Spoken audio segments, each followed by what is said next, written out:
Fala pessoal, sejam muito bem-vindos a mais um vídeo aqui do canal Bitmoney. Meu nome é Vitor Hugo e hoje, pessoal, vou falar sobre dificuldades em poupar e como isso impede você investir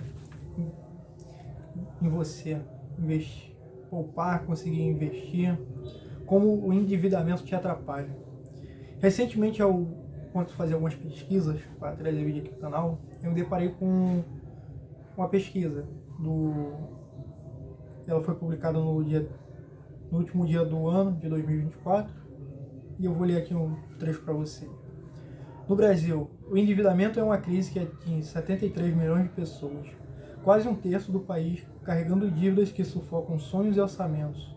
Adultos entre 41 e 60 anos lideram esse cenário, seguidos por jovens em seus primeiros passos financeiros e idosos, que deveriam viver com tranquilidade. O problema não para de crescer. Quando as parcelas consomem mais de 30% da renda, a situação já é emergencial. Cartões de créditos, empréstimos e contas acumuladas viram uma armadilha sem saída fácil. Como romper esse ciclo antes que as dívidas enterrem definitivamente a esperança de recomeçar? Então vamos lá. Muitas pessoas no Brasil hoje têm problema de dívida, conhecem alguém que sofre com esse problema, que é um endividamento crescente. Às vezes a falta de planejamento financeiro, a falta de consistência em conseguir manter uma organização financeira mínima, faz com que a pessoa se atrapalhe e acaba gerando custos a mais, uma dívida a mais, um gasto a mais, e vai crescendo cada vez mais através de juros, fazendo com que a pessoa se endivide a um ponto que fique muito sufocado com as dívidas.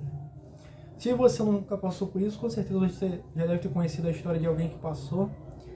E hoje eu vou comentar algumas estratégias que você pode fazer caso esse perfil que eu acabei de mencionar se adeque a você ou às pessoas à sua volta.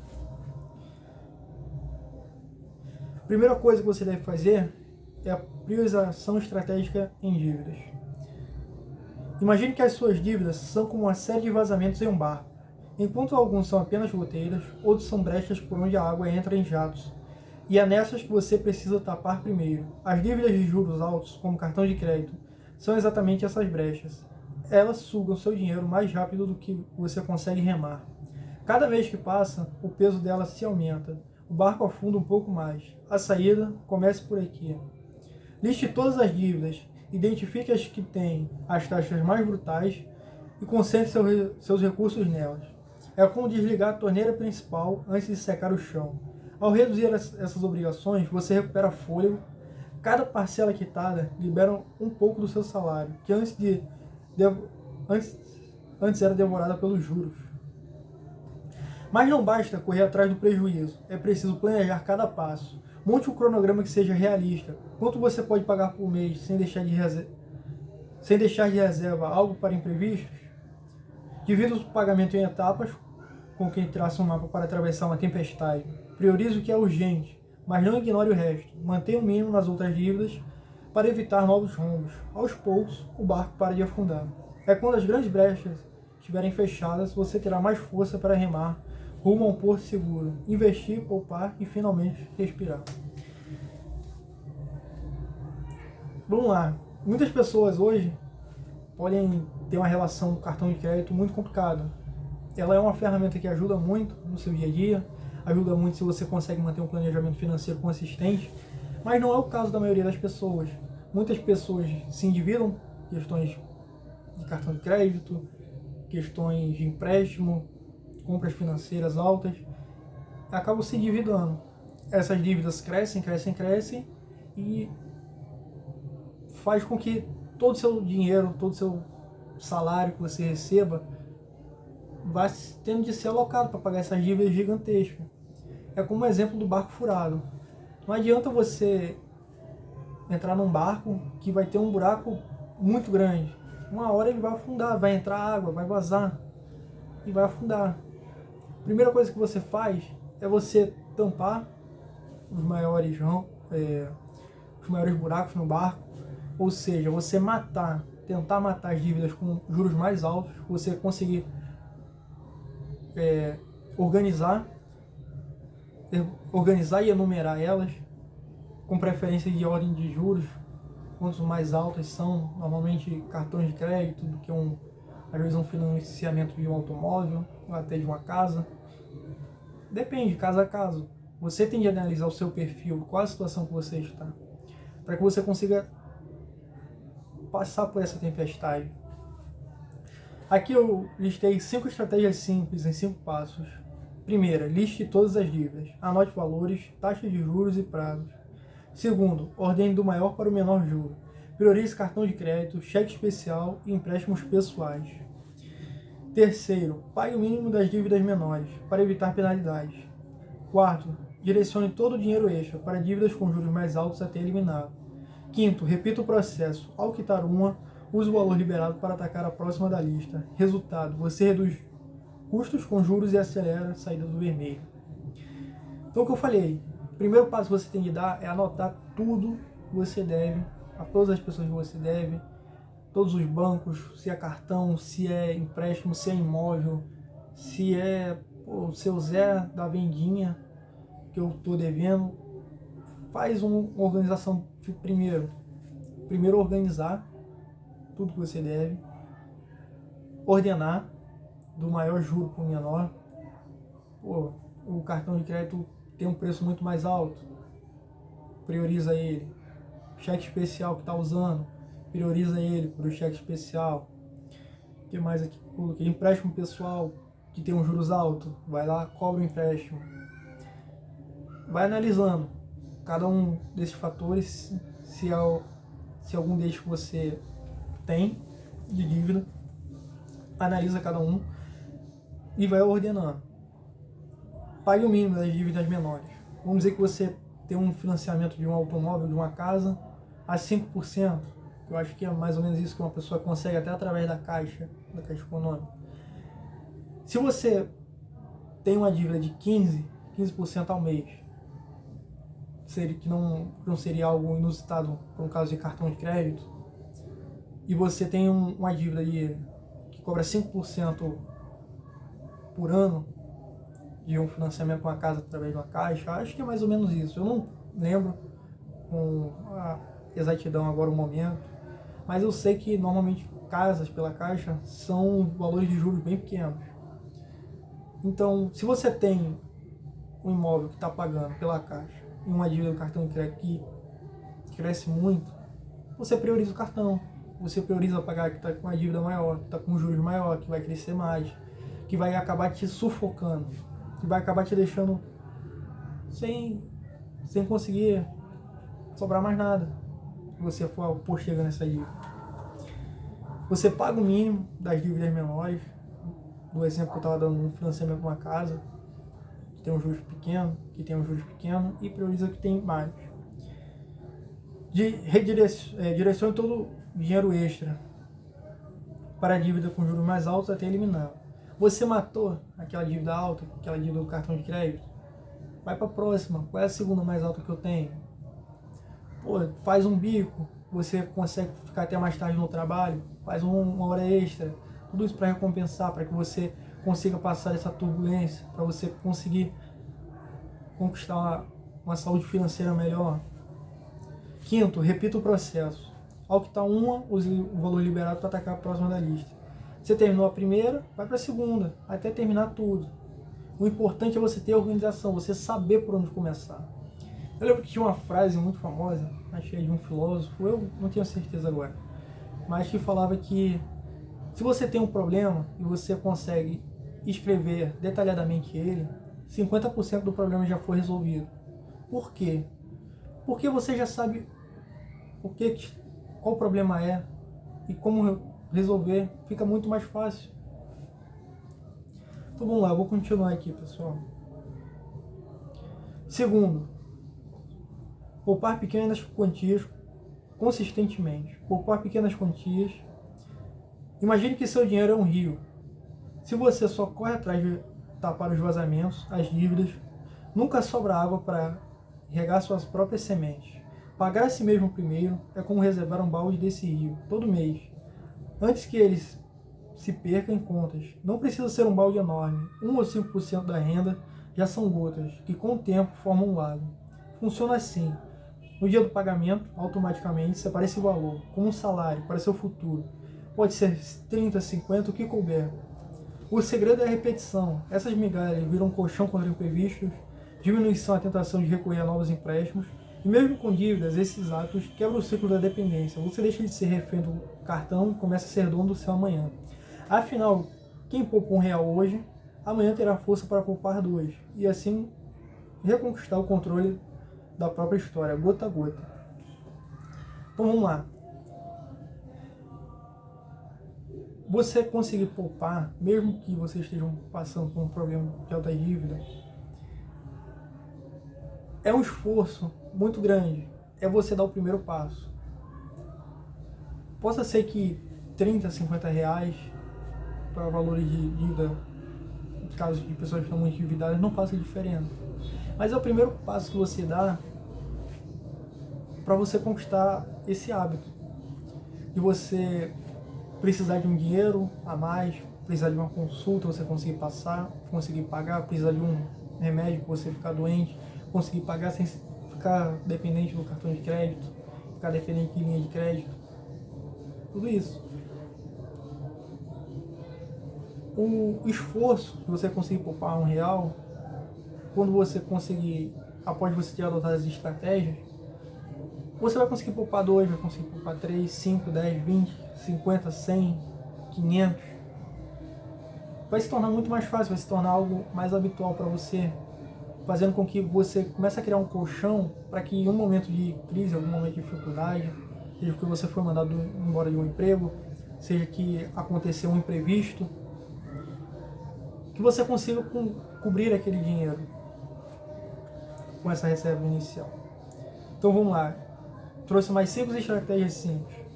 Primeiro, pague-se primeiro. No dia do seu salário, separe 1 a 5% da renda antes de qualquer gasto. E eu vou até simular aqui, pessoal. Deixa eu ver aqui na calculadora. Olha, para uma pessoa, 1.500 vezes 5%. Para uma pessoa que recebe 1.500 mensais, para ela fazer uma poupança de 5%, é R$75 por mês. É menos de R$100. Você, por muitas vezes, acaba gastando isso muito mais com besteira, muito mais com acasos, às vezes até de tranqueira que se entope, faz a... Pô, deixa eu pensar aqui um exemplo. Às vezes você descer um combo em uma revoada, alguma coisa. Não, eu quero participar dessa festa, eu quero comprar essa camisa melhor agora.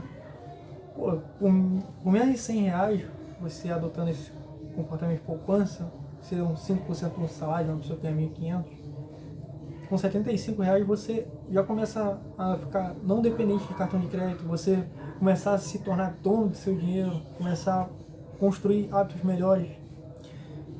Segundo, automatize a poupança. Transfira o valor automaticamente para uma conta separada. Poupança ou investimento seguro. Então vamos lá.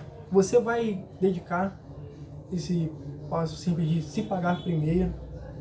E como é que eu faço? Se você deixar tudo numa conta só, você vai misturar. Se você deixar todo o dinheiro na sua carteira, eventualmente você pode acabar gastando. Coisa que você deve fazer é separar.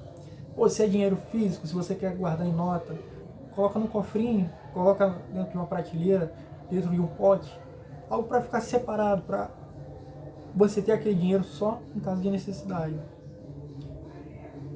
E você não acabar gastando no seu dia a dia ao acaso. Comece pequeno, mesmo com R$20 por mês, crie o hábito, aumente gradualmente conforme possível. Mais importante do que você tentar fazer algo que não cabe no seu orçamento, é você fazer algo gradual. Eu falei mais de uma vez, manter o hábito e começar é o passo-chave mais importante. Não toque no valor, trate como uma conta fixa, só use em emergências reais. Quinto, celebre os micro-resultados. Cada mês poupado é uma vitória que reforça a disciplina. Resultado, você cria um colchão de segurança e reduz as dependências de novas dívidas. Então vamos lá, tópico 3. Tipos de dívidas impactam no futuro. Você ter uma dívida não necessariamente é algo ruim. Você pode ter contraído uma dívida para você ganhar mais dinheiro. Você pode ter contraído uma dívida para você conseguir comprar algum passivo a mais, seja comprar uma roupa de marca, a última linha daquele iPhone, conseguir comprar aquela moto do ano, que por vezes, se você não utiliza como ferramenta de trabalho, acaba se tornando apenas um passivo, algo que vai acabar tirando dinheiro do seu bolso. Então vamos lá, tipos de dívida e impacto no futuro. Imagine que existem dois tipos de dívida. Um é como plantar uma árvore venenosa no quintal, a outra é como semear um bosque que dará frutos por décadas. A dívida ruim, cartões de crédito, empréstimos para consumo, é a primeira. Alimenta desejos imediatos, mas cresce rápido, envenenando seu orçamento com juros que não trazem nada em troca. É o dinheiro que some, deixando apenas rastros de arrependimento. Já a dívida boa é estratégica. É o empréstimo para estudar e dobrar sua renda no futuro, o financiamento de um imóvel que valoriza, ou um investimento no próprio negócio. São raízes que, mesmo com custos iniciais, geram um retorno. Um exemplo, quem pega R$ 20.000 para uma especialização que pode ganhar 50 mil a mais em alguns anos. O segredo está no propósito. A dívida ruim rouba seu futuro, a boa constrói pontes para ele. Antes de contrair qualquer obrigação, pergunte: isso vai me deixar mais forte ou mais preso? A resposta define se você está cavando um buraco ou abrindo um caminho. Então vamos lá. Um caso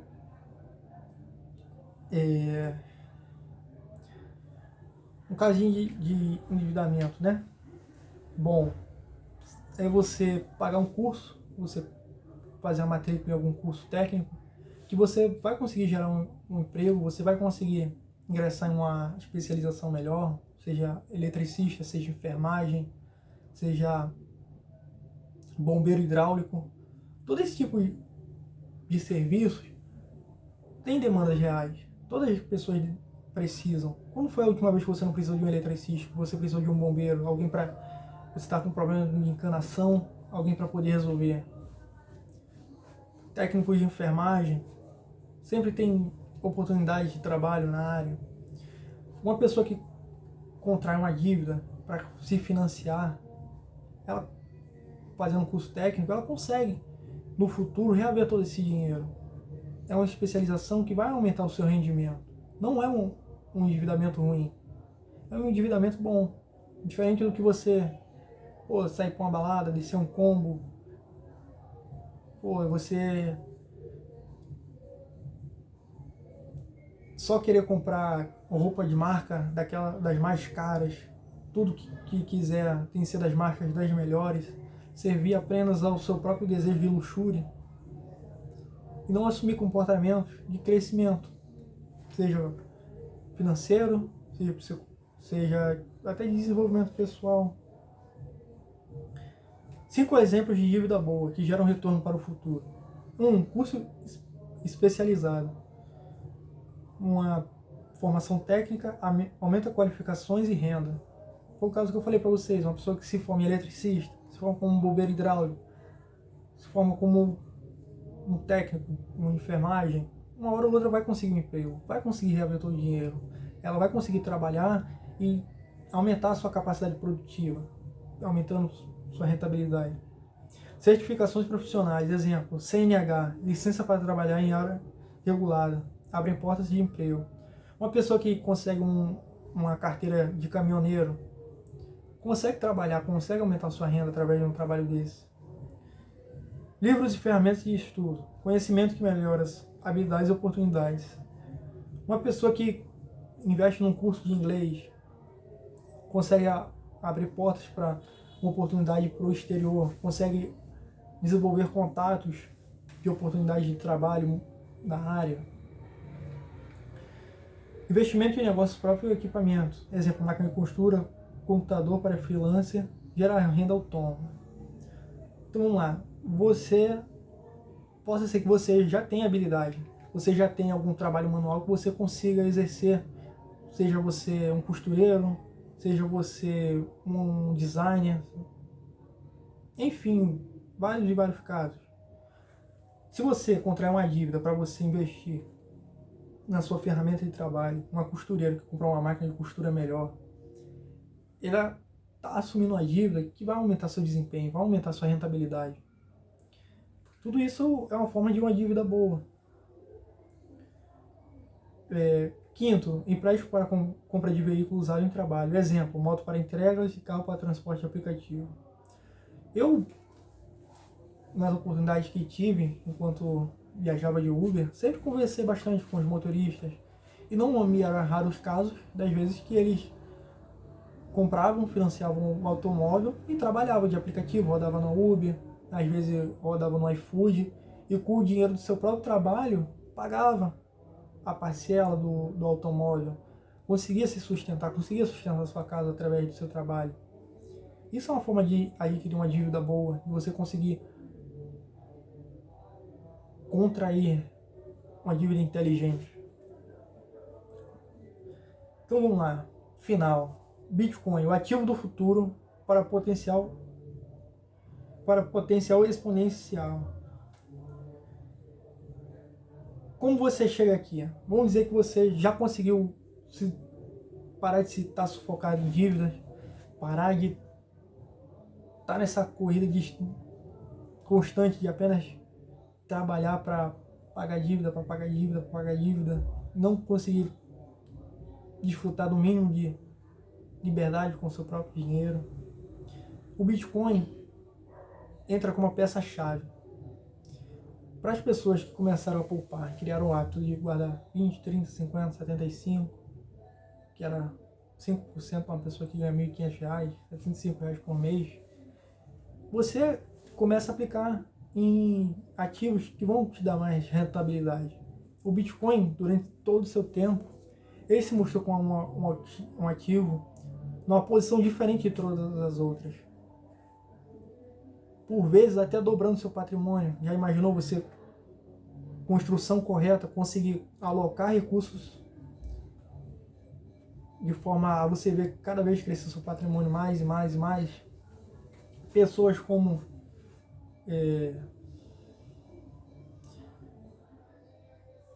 fazer com que hoje a dívida que você pague não precise mais, tenha superado e conquistado muito mais liberdade, né? Vou continuar aqui e voltar à leitura. Enquanto os governos imprimem dinheiro e moedas tradicionais perdem valor como gelo ao sol, o Bitcoin surge como um escudo invisível, uma rede global limitada a 21 milhões de unidades, imune a políticas que corroem seu suor. Quem alocou até 5% do seu patrimônio nele em 2010, por exemplo, viu R$500 virar milhões, um salto que nenhuma poupança, imóvel ou ouro ofereceu. É interessante, né? A posição do Bitcoin como reserva de valor no longo do tempo trouxe muita lucratividade para todos que estiveram imersos no meio. Mas o Bitcoin não é para substituir a base financeira, e sim para potencializá-la. Primeiro é preciso sair da dívida, ter um fundo de emergência, só então ele entra como foguete da carteira. Entre 2015 e 2023, disparou 200% ao ano, superou até o S&P 500. É risco alto, mas para quem já tem disciplina é a chance de transformar migalhas em montanhas. E o melhor, não precisa ser milionário. Com R$100 você compra uma fração de Bitcoin e resgata em um dia, sem burocracia, algo impossível com imóveis ou negócios físicos. É democracia financeira para quem quer fugir da inflação, sem depender de bancos. Bitcoin não é aposta, é uma pólice de seguro contra um sistema que desvaloriza seu tempo. E nas mãos certas, pode ser a chave para um futuro onde o dinheiro trabalha, para você, não contra. Dica final. Antes de entrar, estude Bitcoin. Bitcoin é volátil. Mas quem o entende como tecnologia, não só moeda, enxerga o horizonte além das tempestades. Então vamos lá. Eu agradeço a todos que assistiram até aqui. Eu espero que vocês adotem essas novas estratégias para você superar seu período de endividamento, conseguir acumular sua primeira poupança e assim conseguir se ingressar no Bitcoin. Começar a entender e ver como você consegue até dobrar todo o seu patrimônio em Bitcoin em um ano, vai conseguir te trazer muito mais segurança, vai conseguir te trazer uma construção financeira muito maior. Então, se você ficou até aqui, agradeço muito. Quero pedir para você deixar um like aqui embaixo, escrever algo no comentário, seguir a página, se inscrever. E é isso. Um forte abraço para todos e até mais.